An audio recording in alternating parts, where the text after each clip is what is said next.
যেমনটি আপনি জেনেছেন ইতিমধ্যে যে ঠাকুরগাঁয়ে এনসিপির এই কেন্দ্রীয় সদস্যরা তারা আসবেন এবং এখন কিন্তু তাদের পদযাত্রা চলমান রয়েছে এবং সকাল 10টা থেকে পঞ্চগড়ের আটোয়ারিতে তারা প্রোগ্রাম করছে এবং মূলত সেখানকার আটোয়ারি প্রোগ্রামটা শেষ হওয়ার পরে তারা ঠাকুরগাঁয়ে ঢুকবে। এখন রাজনৈতিক প্রোগ্রাম হয়তো আধা ঘন্টা 1 ঘন্টা দেরি হতে পারে, তবে ঠাকুরগাঁয়ের পরিস্থিতি আমি যদি বলি দৃষ্টি, তো ঠাকুরগাঁয়ে সকল প্রস্তুতি সম্পন্ন হয়েছে।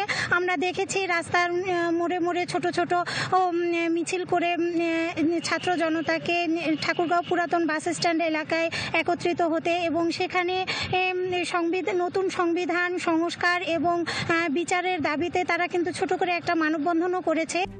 RICL TMX, যুগের পর যুগ স্থাপনা থাকে মজবুত এবং তারা বক্তৃতাও দিয়েছে।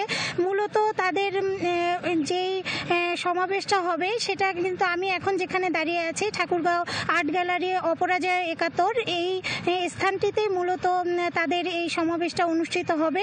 এরপর এখানে সমাবেশ করার পর তারা ঠাকুরগাঁয়ের আরেকটি উপজেলা পীরগঞ্জ, সেখানে কিন্তু তারা আবার চলে যাবে।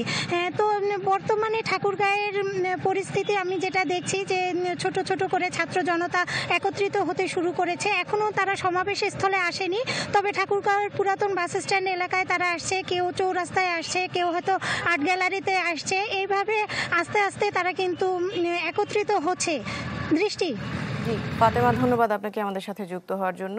ফাতেমা তো যোগ দিয়েছিলেন ঠাকুরগাঁও থেকে।